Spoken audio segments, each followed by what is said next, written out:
அன்பர்களே, ஆண்டவராகிய இயேசு கிறிஸ்துவின் நாமத்தில் உங்களுக்கு மனம் நிறைந்த வாழ்த்துக்களை தெரிவித்துக் கொண்டு சத்திய வசனம் திருமறை பாட நிகழ்ச்சிக்கு உங்களை அன்போடு அழைக்கிறோம். சத்திய வசனம், இது தேவனின் வசனம். நாம் சோர்ந்து போகையில் கரம் கொடுக்கும் நம் தேவனின் வசனம், நம் தேவனின் வசனம். இந்த நாட்டில் நடக்கிற கூட்டங்கள் எல்லாம் நான் கவனித்த போது என்னுடைய உள்ளத்தில் ஒரு சந்தோஷம் என்னென்றால், காணிக்கை எடுக்காமல் கூட்டங்களை நடத்துகிற இந்த முறை எனக்கு மிகவும் பிடித்தமான ஒரு முறை. இன்றைக்கு அநேக இடங்களில் வருகிற பிரச்சனை காணிக்கை தான். எவ்வளவு காணிக்கை சேகரித்தார்களோ, என்ன செய்தார்களோ, ஏது செய்தார்களோ, இப்படிப்பட்ட அநேக பிரச்சனைகள் உருவாக்குறதை நான் பார்க்கிறேன். ஆனால் பண ஆசை எல்லா தீமைக்கும் வேறா இருக்கிறது என்று வேதம் சொல்லுகிறது. ஆனால் பணம் தீமை அல்ல. புரிந்து கொள்ளுங்கள், பணம் தீமை அல்ல, பணத்தின் மேல் உள்ள ஆசைதான் தீமை. பணம் இல்லாமல் சுவிசேஷ வேலை கூட செய்யவே முடியாது. பழைய காலத்தில் எல்லாம் பவுல அப்போஸ்தலன் தன்னுடைய பிரயாண குறிப்பை குறித்து சொல்லும்போது, எருசலேமிலிருந்து இல்லிரிக்கம் வரைக்கும் நான் யாத்திரை செய்து வந்தவன் என்று சொல்லுகிறார். எருசலேம் தொடங்கி இல்லிரிக்கம் வரைக்கும் சில 100 மைல்கள் அவர் கடந்து போய் கப்பல் மூலியமாக நடந்து இப்படியெல்லாம் கஷ்டங்களை அனுபவித்து சுவிசேஷத்தை அறிவித்து வந்தார். ஆனால் இன்றைக்கு தேவனுடைய கிருபை, நமக்கு வாகன வசதிகள் உண்டு. சுவிசேஷத்தை நாம் சொல்ல வேண்டாம், போய் சொல்ல வேண்டாம், சுவிசேஷத்தை எடுத்துக்கொண்டு போக வானொலி பெட்டிகள் உண்டு. எப்படிப்பட்ட ஒரு பாக்கியமான ஒரு காலத்துல நாம் இருக்கிறோம் தெரியுமா? இந்த பாக்கியங்கள் நின்று போகிற ஒரு காலம் உண்டு. சுவிசேஷத்தை அறிவிக்க உனக்கு வாஞ்சை இருக்கும், சுவிசேஷ பணிக்கென்று உதவுவதற்கு உனக்கு வாஞ்சை இருக்கும். ஆனால் அதை வாங்கிக் கொள்ள ஆட்கள் இருக்காது, சுவிசேஷ வேலை செய்ய ஆட்கள் இருக்காது. அப்படிப்பட்ட ஒரு நாள் நிச்சயமாக வரப்போகுது. தீர்க்கதரிசிகள் சொன்னது இதுவரைக்கும் ஒன்றுமே பொய்யானதே கிடையாது. அந்த நாட்கள் வருவதற்கு முன்பதாக உங்களால் எந்த அளவுக்கு ஊழியங்களை தாங்க முடியுமோ அந்த அளவுக்கு நீங்கள் தாங்கலாம். 2 காரணங்களிலே நீங்கள் தாங்க முடியும். ஒன்று, ஜெபத்தின் மூலியமாய் நீங்கள் தாங்கலாம். அதுதான் முதலாவது உங்களிடத்துல நான் கேட்டுக்கொள்கிறது. இந்த ஸ்தாபனத்துக்கும் இது மாதிரி உள்ள மற்ற ஸ்தாபனங்களுக்கும் நீங்கள் செய்ய வேண்டிய முதல் காரியம் ஜெபத்தின் மூலியமாய் தாங்குங்கள். சுவிசேஷம் போய் சொல்லுகிற இடத்துல வானொலி மூலியமாக செய்திகள் போய்கொண்டிருக்கும் போது எத்தனையோ பேருடைய வாழ்க்கை மாறி இருக்கிறது. ஆனால் இலங்கையில இருக்கிற உங்களை குறித்து எனக்கு அவ்வளவாக தெரியாது. ஆனால் தமிழ்நாட்டில நான் சென்ற அநேக பாகங்களிலே ஒரு சகோதரன் கூறிய, பல சகோதரர்கள் கூறியது விவரங்களை நான் சேகரித்திருக்கிறேன். ஒரு சகோதரன் இடத்துல சொன்னார், இன்னைக்கு ஒரு பெரிய பிரசங்கியாக இருக்கிறார், பல கூட்டங்களை நடத்துகிறார். சகோதரத்துல கேட்டேன், அவர் தன்னுடைய சாட்சியை சொல்லும்போது, ஒரு முறை நான் என்னுடைய பாவத்தை செய்வதற்காக சினிமாவுக்கு செல்ல நான் போய்கொண்டிருந்த வேளையில சத்தியவசன நிகழ்ச்சி ஒரு ஹோட்டல்ல கேட்டேன். அங்கு நான் டீ குடித்துக் கொண்டு பிறகு சினிமாவுக்கு 6:45 டிக்கெட். இதை முடித்து நான் அது போகலாம் என்று பார்க்கும்போது அந்த டீ கடைக்காரன் ஒரு கிறிஸ்தவன் அல்ல. ஆனால் அவன் அந்த நிகழ்ச்சியை நிறுத்த அவனுக்கு இஷ்டம் இல்லை. ஏன்னா தொடர்ந்து சினிமா பாட்டு இருக்கும் அல்லவா, இதை நிறுத்திட்டு திருப்பி யாரு போடுறது, ஆகவே அது அப்படியே கண்டினியூ ஆகட்டும் விட்டுட்டான். அவன் விருப்பத்தினால அவன் போடல, அதை அப்படியே விட்டுட்டான். ஆனா சாயா டீ குடிச்சு கொண்டிருக்கும் போது, தேநீர் குடித்துக் கொண்டிருக்கும் போது அதில் பேசப்பட்ட ஒரு வார்த்தை என்னுடைய வாழ்க்கையை மாற்றினது. நான் அப்பொழுதே நான் நிறுத்தினேன். நேராக தனியாக போய் ஒரு ஸ்கூல் கிரவுண்டில் உட்கார்ந்து கண்ணீரோடு நான் அழுது என் ஆண்டவருக்கு ஒப்புக் கொடுத்தேன். எனக்கு ஆலோசனை கூறுவதற்காக ஆட்களை தேடினேன், ஊழியர்களை தேடினேன், விசுவாசிகளை தேடினேன். அவர்கள் என்னை ஊக்கப்படுத்தினார்கள். இன்றைக்கு நான் ஆண்டவரை குறித்து அறிவிக்கும் இந்த பணியில ஈடுபட்டிருக்கிறேன் என்று சொன்னால் அது தேவனுடைய வசனம் வானொலி மூலமாக சொல்லப்பட்டது. பார்த்தீங்களா? நீங்க இதுக்காக செய்யற ஜெபத்தினுடைய பலன் செய்திகள் பெட்டின் மூலியமாக போகும்போது, வானொலி பெட்டி மூலியமாக போகும்போது அந்த செய்திகள் ஒவ்வொரு உள்ளங்களை மாற்றுகிறது. ஒரு ஆத்மா பரலோக ராஜ்யத்தில் பிரவேசிக்கிறது தான் கர்த்தருக்கு மிகப்பெரிய சந்தோஷம். அப்படி ஒரு ஆத்மா பிரவேசிக்க உங்களில் அதுக்கு யாரெல்லாம் அதுக்காக பங்கு வைத்தீர்களோ, ஜெபத்தின் மூலியமாக, பணத்தின் மூலியமாக யாருக்கெல்லாம் அதுக்கு ஒரு பங்கு உண்டோ அத்தனை பேர்களுக்கும் அந்த ஆசீர்வாதத்தின் தொகையை உங்களுக்கு உங்களுடைய கணக்கில, பரலோக ராஜ்யத்துல கணக்கில வரவு வைத்துக் கொள்ளப்படும். வரவு வைத்துக் கொள்ளப்படும். சும்மா இல்லையா? ஒவ்வொரு காரியத்திலும் கர்த்தருக்கு நீ செய்யற ஒவ்வொரு காரியத்திலும் அங்க ஒரு கணக்கு எழுதப்பட்டிருக்கிறது மாத்திரம் நீங்க மறக்கவே மறக்காதீங்க. என்னால பணம் அனுப்ப முடியாது, என்னால் ஜெபிக்க முடியும். சீரமே ஒவ்வொரு நாள் காலையிலும் மாலையிலும் நீ செய்ய வேண்டிய ஒரே ஒரு கணக்கு, கர்த்தாவே நான் பல இடத்துக்கு போய் சுவிசேஷம் அறிவிக்க என்னால் முடியாது, நான் ஒரு குடும்ப ஸ்திரீ, நான் ஒரு சாதாரண ஒரு ஏழை, ஆக நான் ஒரு காரியம் செய்யறேன், ஒவ்வொரு நாளும் முழங்கால் படிட்டு கர்த்தாவே இந்த ரேடியோ மூலியமாக சொல்லப்படுகிற செய்திகளுக்காக நான் ஜெபிக்கிறேன், அந்த நிலையத்தை நடத்துகளுக்காக ஜெபிக்கிறேன், அதுல பங்கு குழுக்களுக்காக ஜெபிக்கிறேன், அந்த வசனங்கள் போகும்போது உயிரோடு கூட ஒவ்வொரு இருதயத்திலும் கிரியை செய்யணும் சாமி என்று சொல்லி ஒரு நிமிஷம் உங்களுடைய ஜெபத்துல அதை கொஞ்சம் சேர்த்தா என்ன, குடும்ப காரியத்தை நீ கேட்கிற, மற்ற காரியத்தை கேட்கிற, ஆனா கர்த்தருடைய காரியத்துக்காக உங்களுடைய ஜெபத்துல அதை நீ இணைப்பா என்று சொன்னால் எவ்வளவு பெரிய ஆசீர்வாதம் தெரியுமா? கர்த்தர் சொன்னாரு, முதலாவது தேவனுடைய ராஜ்யத்தின் நீதியும் தேடுங்கள், அதோடு கூட இதெல்லாம் உங்களுக்கு கொடுக்கப்படும். முதலாவதுன்றது கர்த்தருடைய காரியம் தான். அதுக்கப்புறம் தான் உங்க காரியத்தை நீங்க கேட்கலாம்னு சொல்றாரு. அப்ப முதலாவது கர்த்தருடைய காரியத்துக்காக நீங்க ஜெபிச்சீங்கன்னா உங்க காரியத்தை கர்த்தர் பொறுப்பெடுத்துக்குவார். ஆக ஜெபத்தின் மூலியமா நீங்க தாங்கலாம். இரண்டாவது, பணத்தின் மூலியமா கூட நீங்க தாங்கலாம். யாருமே உங்களை கேட்கல, வற்புறுத்தல, இவ்வளவு வேணும் அவ்வளவு வேணும் யாருமே கேட்கல. இது விசுவாசத்தினால் நடக்கிறதுன்னு உங்களுக்கு எல்லாருக்கும் தெரியும் இல்லையா? ஆகவே தான் கர்த்தர் கொடுத்தால் நடத்தணும், இல்லைன்னா நிறுத்திட்டு போறோம். இது எங்க வேலை இல்ல, கர்த்தருடைய வேலை. அவரா பார்த்து நடத்துறாரு, அவரா பார்த்து ஒவ்வொருத்தருடைய இறுதியிலும் அவர் தூண்டுகிறார். ஆகவே தான் இந்த கூட்டங்கள் ஊழியங்கள் நடந்து கொண்டிருக்கிறது. இதை நீங்கள் புரிந்து கொள்வது உங்களுக்கு நல்லது. அவங்க அதை சொல்றதுக்கு விருப்பப்பட மாட்டாங்க. நான் வெளியிலிருந்து வந்திருக்கிறேன், நான் அதை நேரிட்டு பார்த்து அறிந்ததுனால உங்களுக்கு நான் சொல்றேன். நீங்க அதை புரிந்து கொள்ளுங்க. இன்னைக்கு இந்தியாவில இருக்கிறவங்கள, இந்தியா ஊழியத்தை குறித்து இந்தியாவில் இருக்கிற ஜனங்களை தான் கணக்கு கருத்து கேட்பாரு. ஆனா இலங்கையில நடக்கிற ஊழியத்துக்கு உங்களை தான் கணக்கு கேட்பாரு. இந்த இலங்கையிலேயே இப்படிப்பட்ட ஒரு ஊழியம் நடக்குது, இதுக்காக நீ என்ன செஞ்சிருக்கிற, இந்த ஊழியத்துக்காக நீ என்ன பண்ணிருக்கிற, என்ன தாங்கி இருக்கிற, உனக்கு சொத்து எவ்வளவு, உனக்கு சம்பளம் எவ்வளவு, கர்த்தருடைய காரியத்துக்காக நீ எவ்வளவு நீ பண்ணிருக்கிற, கர்த்தர் கணக்கு கேட்பாரு. அவங்கவுங்க ஊருடைய காரியத்தை அவங்கவுங்க தான் கணக்கு கேட்பார். எங்களை கேட்பாரு, எங்க இந்தியா தேசத்தை குறித்து எங்க கிட்ட கணக்கு கேட்பார். அப்ப உங்களுடைய ரெஸ்பான்சிபிலிட்டி என்ன, உங்களுடைய கணக்கு என்ன, உங்களுடைய வரவு என்ன, உங்களுடைய பாரம் என்ன, உங்களுடைய தீர்மானம் என்ன? கர்த்தருடைய ஊழியத்துக்கு நீங்க எவ்வளவு தூரம் பாரப்பட்டு என்னென்னலாம் செய்றீங்களோ அத்தனை உங்களுடைய கணக்குல கர்த்தர் வரவு வைத்துக் கொள்வார். அதை கர்த்தர் நிச்சயமா மறக்கவே மாட்டாருங்க, மறக்கவே மாட்டார். முதலாவது உங்களை நீங்க ஒப்புக் கொடுங்க. 2 கொரிந்தியர் புத்தகம் 8ஆம் அதிகாரம் 5வது வசனம் சொல்லுது, அவர்கள் முதலாவது தங்களை அவர்கள் ஒப்புக் கொடுத்தாங்களாம், பிறகு தங்களுடையதை அவர் மற்றவருக்கு ஒப்புக் கொடுத்தாங்களாம். முதலாவது ஒப்புக் கொடுக்க வேண்டிய நீங்க பணத்தை கொடுத்து பிரயோஜனம் இல்ல, உங்களை நீங்க ஒப்புக் கொடுங்க. ரட்சிப்பின் அனுபவத்தில் இருக்கிறவங்க தேவனுக்குன்னு ஊழியத்துக்கு கொடுத்தாதாங்க அது பிரயோஜனமா இருக்க முடியும். உனக்கு பணம் இருக்குதுனால ஊழியத்துக்கு நீ கொடுத்தா உனக்கு எந்த ஆசீர்வாதமும் கிடையாது. முதலாவது உன்னை நீ ஒப்புக் கொடு, பிறகு நீ உன்னுடைய காரியத்தை கர்த்தருக்குன்னு ஒப்புக் கொடு, உன்னுடைய பொருட்களை கர்த்தருக்குன்னு ஒப்புக் கொடு. அதான் கர்த்தர் நிச்சயமா ஆசீர்வதிப்பார். 1969வது வருஷம் ஒரு ஊழிய ஸ்தாபனத்தின் மூலியமாக நான் மலையில ஏறி சென்று அங்க இருக்கிற ஆதிவாசிகளுக்கு மத்திய ஊழியம் செய்யறதுக்கு என்ன நான் ஒப்புக் கொடுத்தேன். என் ஆஸ்பத்திரியெல்லாம் நான் மூடிட்டேன். நான் ஒருத்தன் தான் எங்க வீட்டுல சம்பாதிக்கிறவன். எங்க அப்பா அம்மா 6 அக்காமார் எனக்கு உண்டு. நான் ஒருத்தன் தான், ஒரே ஒரு மகன் தான், கடைசியா நான் பிறந்தவன். குடும்பத்தினுடைய பொறுப்பு எல்லாம் என் தலைமையில தான் வந்து. எங்க அப்பா ரிட்டையர்ட் ஆகி போயிட்டாரு. எங்களுக்கு சொத்து கிடையாது, ஒரு விதமான வீடும் கிடையாது, நிலம் கிடையாது, ஒண்ணும் கிடையாது. நான் சம்பாதிச்சாதான் என் குடும்பத்தை வளர்த்த முடியும். ஆனா இந்த நிலைமையில கர்த்தருடைய அழைப்ப ஒரு கூட்டத்துல கேட்டு நான் ஒரு எமோஷன்ல, ஒரு உற்சாகத்துல கர்த்தருக்கு நான் வரணும்னு சொல்லிட்டு உடனே ஆஸ்பத்திரியை பூட்டிட்டேன். அன்னைக்கு சவால் விட்டு கேட்டப்போ யாருமே முன்னுக்கு வரல ஊழியத்துக்குன்னு சொல்லிட்டு. அப்ப நான் யோசனை பண்ணேன், ஏன் நான் போக கூடாது? நான் எவ்வளவு நாள் ஆச்சு இயேசு கிறிஸ்துவை ருசிச்சு. அது இன்னைக்கு நான் என்னுடைய காரியத்தை நான் நிறுத்துறேன். பெரிய பெரிய டாக்டருங்க இவங்க எல்லாம் போக மாட்டாங்க, நல்லா சம்பாதிக்க தான் கத்துக்கிட்டாங்க, இப்படிதான் சொல்லுவாங்க. அல்ல, என்னுடைய பட்டம், என்னுடைய பதவி, என்னுடைய சொத்து சொகம் எல்லாவற்றையும், என்னுடைய வேலை எல்லாத்தையும் நிறுத்திட்டு ஆண்டவர் பணிக்குன்னு சொல்லி என்னை ஒப்பு கொடுத்தேன். நான் வெளியே வந்தேன். ஊழிய ஸ்தாபனம் என்னை அழைத்து அந்த மலைக்கு என்னை அனுப்பினது. நானும் ஒரு சகோதரன் அங்க போனோம். அந்த மலையில ஒரு விசேஷம் என்னன்னாக்கா, 3 மாசத்துக்கு ஒரு வருஷத்துல 3 மாசத்துக்கு ஒரு பயங்கரமான மழை உண்டு. மலையை சுத்தியிலும் ஒரு ஆறு உண்டு, காட்டாறு உண்டு. இந்த காட்டாறுல வெள்ளம் வந்துருச்சுனாக்கா 3 மாசத்துக்கு ஜனங்க அந்தாண்ட போக முடியாது, இந்தாண்ட வர முடியாது, ஒரு செய்தியும் உங்களுக்கு கேட்க முடியாது, ஒரு பொருள் நீங்க வாங்க முடியாது. ஆகவே வேண்டியான பொருள்களை 3 மாசத்துக்கு முன்னாடியே சேகரிச்சு வச்சுக்கொள்ளணும். நாங்க அங்க போனோம். எங்களுக்கு கிடைச்சது ஒரு குடிசை தான். அந்த குடிசைக்குள்ள பூந்து தான் உள்ள போய் உட்காந்துக்கணும்.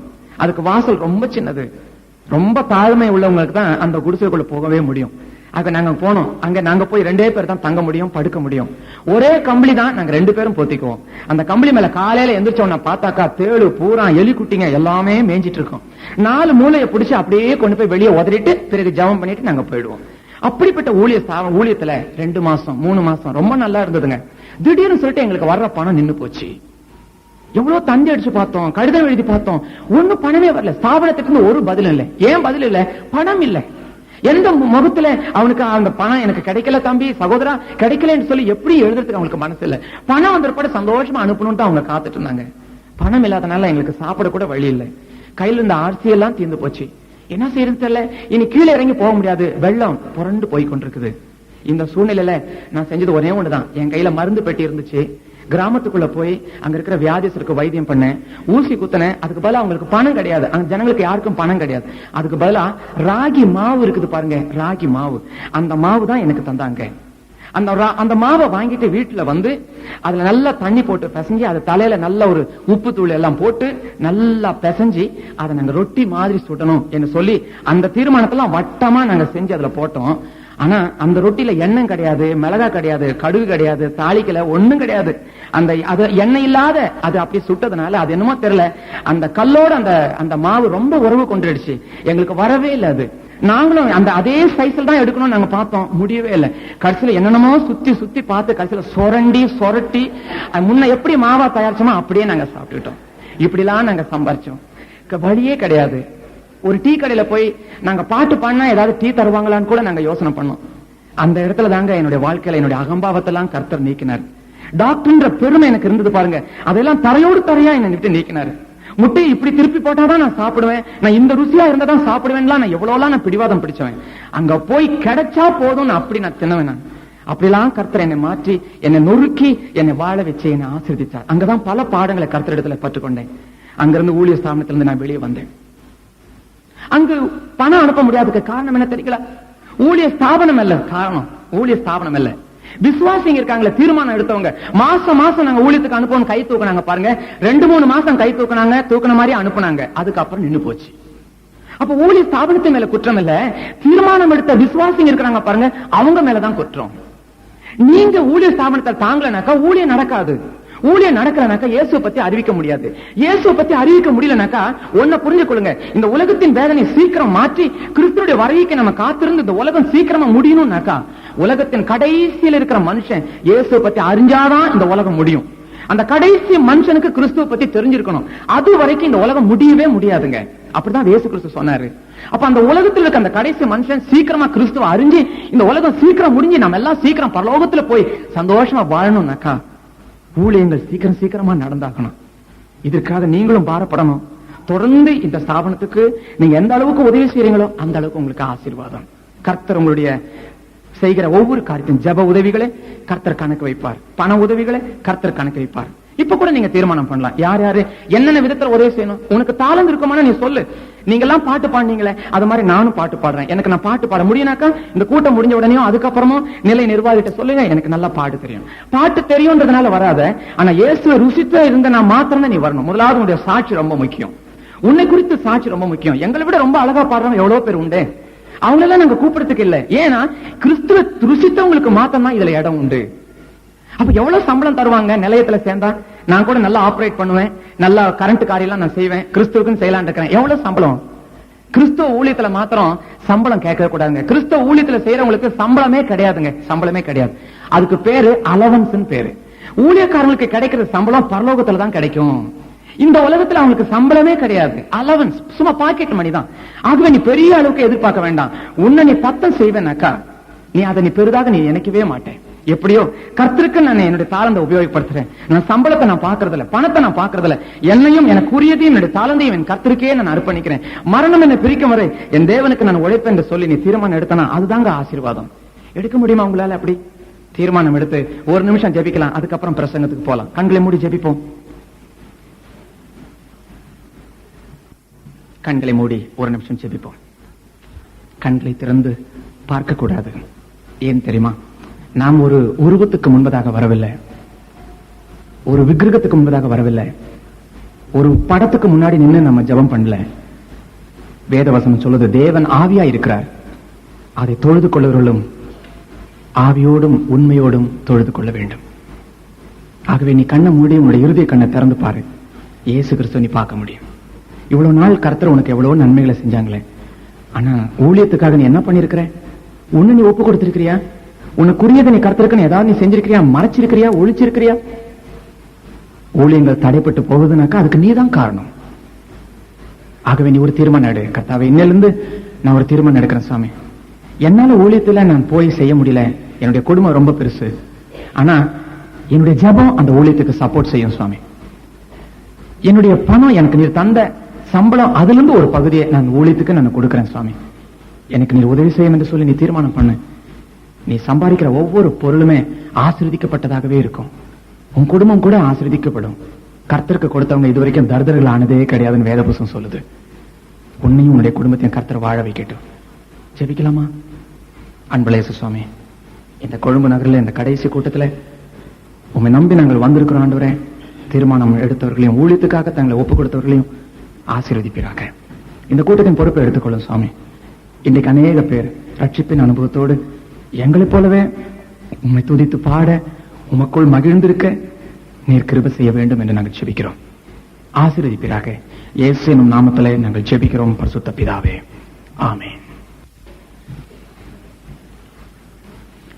2 சாமுவேலின் புஸ்தகம் 3ஆம் அதிகாரம் 32, 33, 34 வசனங்களை வாசிக்கிறேன், கவனித்துக் கொள்ளுங்க. 2 சாமுவேலின் புஸ்தகம் 3ஆம் அதிகாரம் 32, 33, 34. அவர்கள் அப்னேரை எப்ரோனிலே அடக்கம் பண்ணுகையில் ராஜா அப்னேரின் கல்லறை அண்டையிலே சத்தமிட்டு அழுதான். சகல ஜனங்களும் அழுதார்கள். ராஜா அப்னேருக்காக புலம்பி, மதிக்கெட்டவன் சாகிறது போல அப்னேர் செத்து போனானோ, உன் கைகள் கட்டப்படவும் இல்லை, உன் கால்களில் விலங்கு போடப்படவும் இல்லை, துஷ்டர் கையில் மடிகிறது போல மடிந்தாயே என்றான். அப்பொழுது ஜனங்கள் எல்லாரும் பின்னும் அதிகமாய் அவனுக்காக அழுதார்கள். ராஜா அப்னேருக்காக புலம்பி, மதிக்கெட்டவன் சாகிறது போல அப்னேர் செத்து போனானோ, மதிக்கெட்டவன் சாகிறது போல அப்னேர் செத்து போனானோ.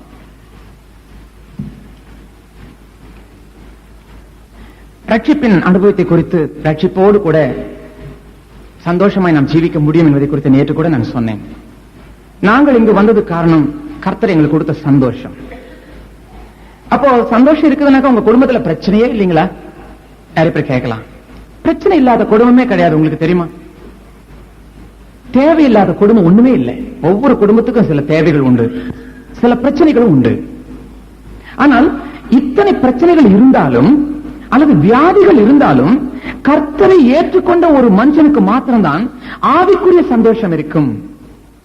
அந்த சந்தோஷம் உலகம் தராத சந்தோஷம். அது கிறிஸ்து ஒருவர் மாத்திரம்தான் தர முடியும். அதனால்தான் இயேசு கிறிஸ்து சொன்னார், உலகம் தராத சமாதானத்தை நான் உங்களுக்கு தருவேன். உலகம் தராத சமாதானத்தை இந்த உலகத்தினுடைய பணம் தராது, சொத்து தராது, வேலை தராது. ஆனால் இயேசு ஒருவர் மாத்திரம்தான் உலகம் தராத சமாதானத்தை தருவார். இன்னைக்கு எத்தனை பேருக்கு சொத்து இருக்குது, சுகம் இருக்குது, பிள்ளைகள் இருக்கிறாங்க, நல்ல வேலை இருக்குது, ஆனா மனசுக்குள்ள சந்தோஷம் இல்லையே, நிம்மதி கிடையாது. அப்ப நாங்கள் அனுபவிக்கிற இந்த நிம்மதியும் சந்தோஷமும் உங்களுடைய வாழ்க்கையில வரணும்னாக்க ஒரே ஒரு வழி, கிறிஸ்துவுடைய உள்ளத்துல வந்தாதான் முடியும், வேற வழி இல்லை. அதுக்கு ரட்சிப்பின் அனுபவம் ரொம்ப முக்கியம். என்னங்க அது ரட்சிப்பின் அனுபவம் சொல்றீங்களே, அது எப்படி ரட்சிப்பின் அனுபவம்? கர்த்தருக்கு நீங்க உங்களை ஒப்பு கொடுக்கும் போதுதான் ரட்சிப்பின் அனுபவம் உங்களுக்கு கிடைக்குது. இதுக்கு என்ன தனி குவாலிபிகேஷன், என்ன தகுதி வேணுங்க? ரட்சிப்பின் அனுபவத்துக்கு தகுதி இல்லைங்க, ஒரே ஒரு தகுதி தான் இருக்குது. நான் குற்றவாளி, நான் தப்பு செஞ்சவன், உமக்கு முன்பதாக நான் நீதிமான் அல்லன்னு யார் ஒத்துக்கிறாங்களோ அவங்களுக்கு தான் ரட்சிப்பு. நீ ஒத்துக்கிறியா?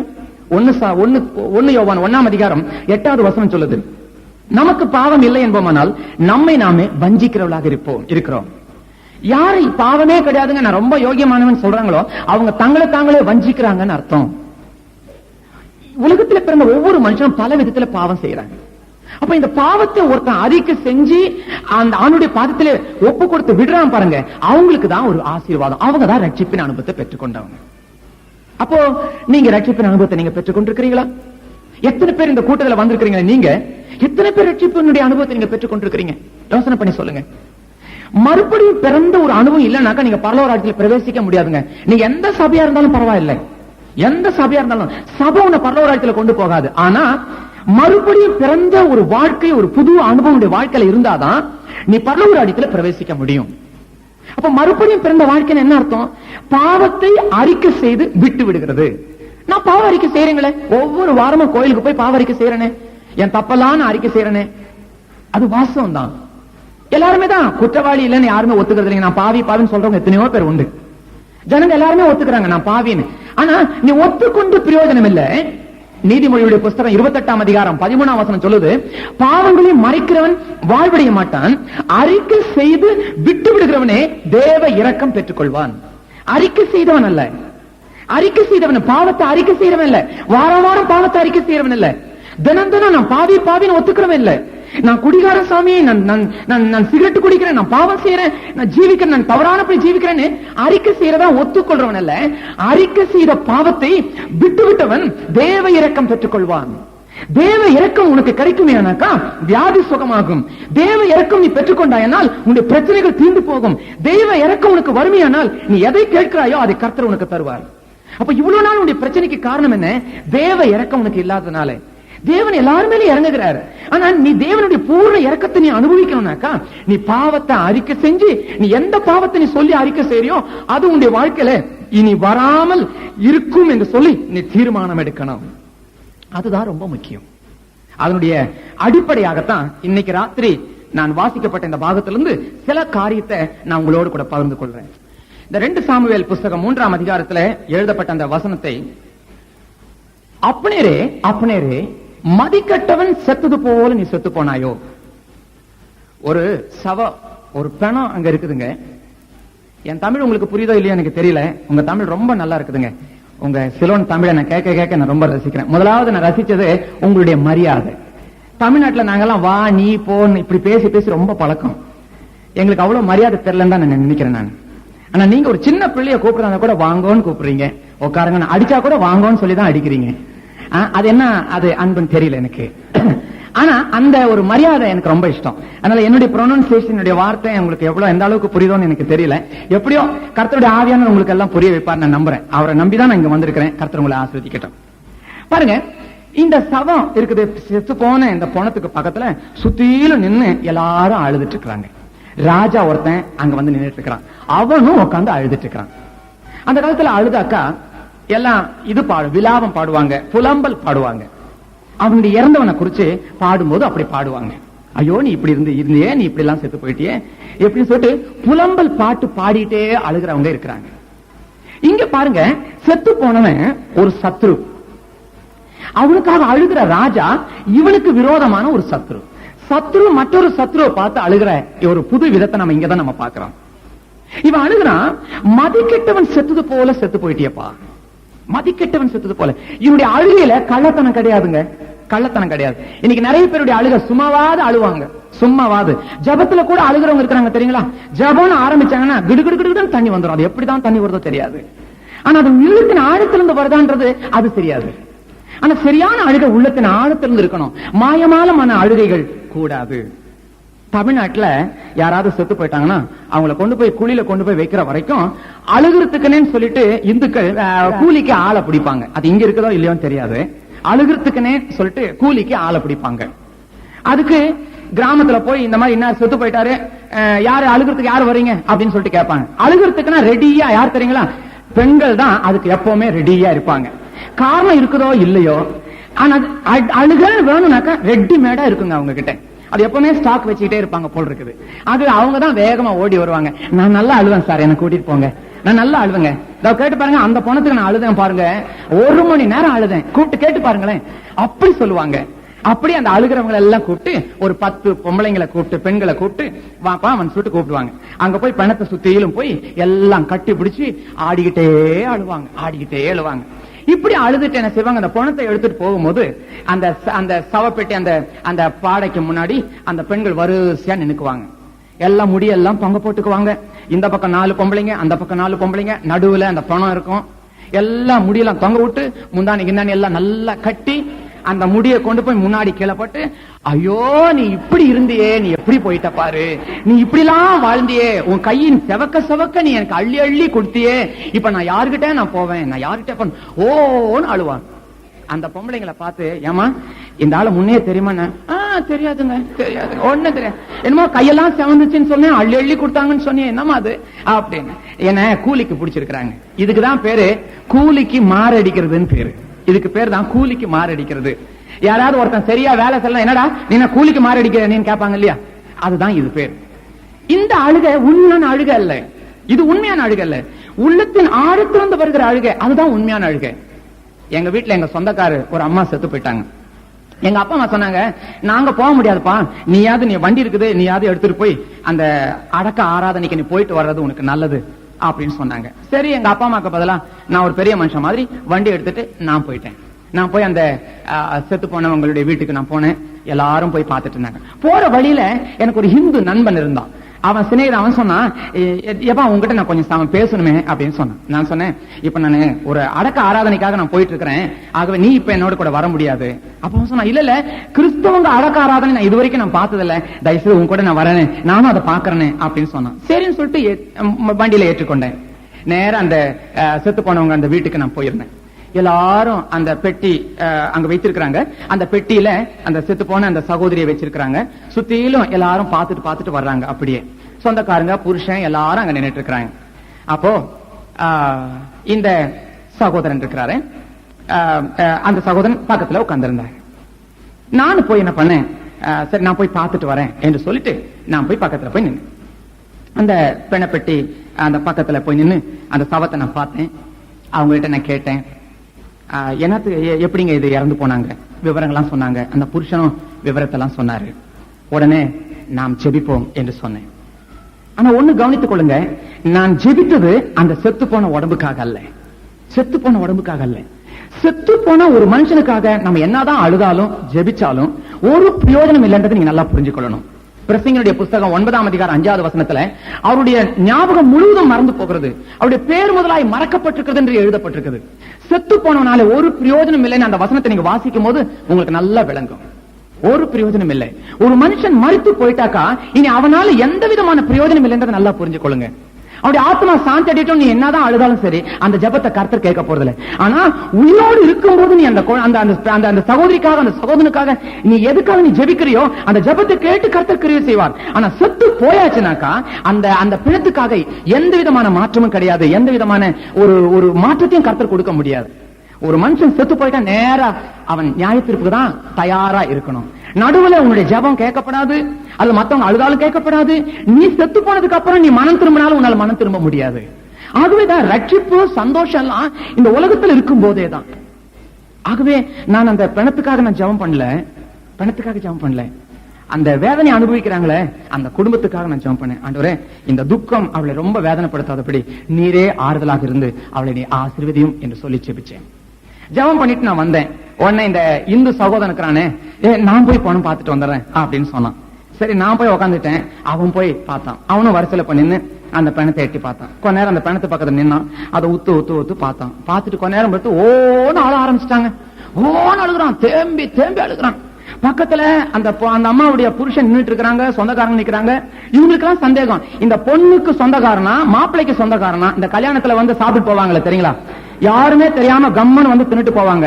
இவனுக்கு புரியாது, இவன் மாப்பிள்ளை சொந்தக்காரன் நினைப்பாங்க, இவங்க பொண்ணு சொந்தக்காரன் நினைப்பாங்க. அவன் பாட்டுக்கு தின்னுட்டு போயிடுவான்.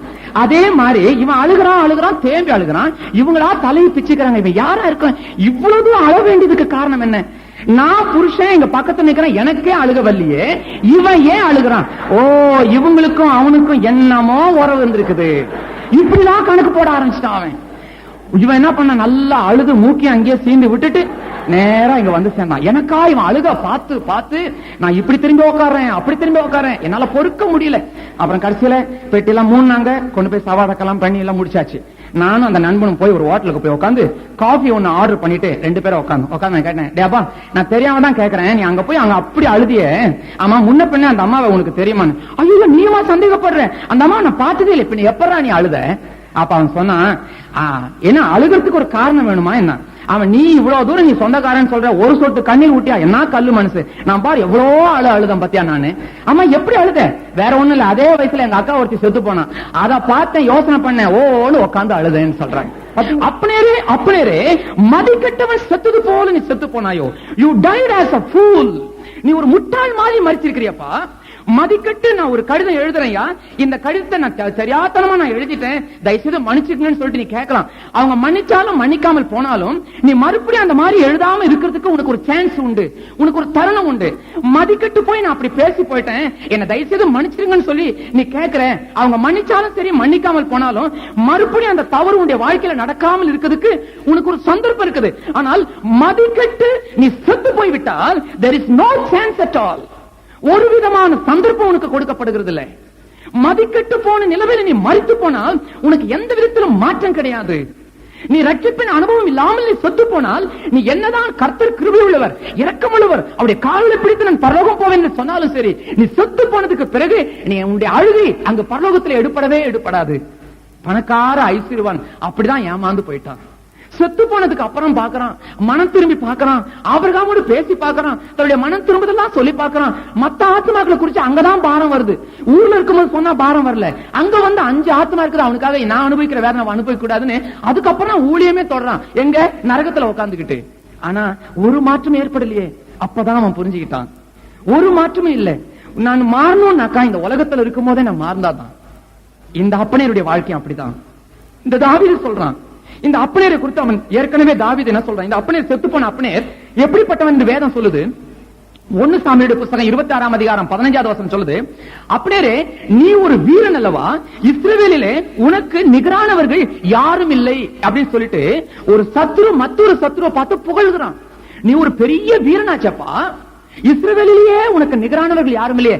என்னையும் சேர்த்து சொல்றேன், இஸ்ரவேலிலே உன்னை ஜெயிக்கிறதுக்கு இந்த இஸ்ரவேலில யாருமே கிடையாதுப்பா, அப்பேற்பட்ட ஒரு வீரனாச்சேன்னு சொல்லிட்டு புகழ் மாலை பாடுகிறான். அப்பேற்பட்ட ஒரு வீரன் இங்க செத்து போய் கிடக்கிறான்.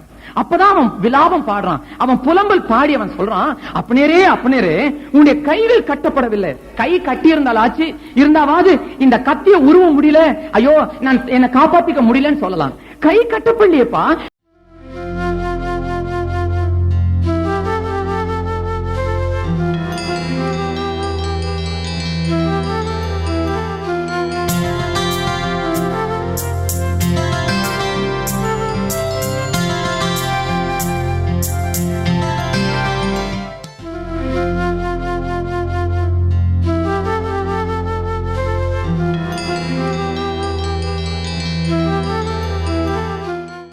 எமது முகவரி சத்திய வசனம், தபால் பெட்டி எண் 55, 9 வெங்கட்ராமன் தெரு, சின்ன சொக்கிக்குளம், மதுரை 625002.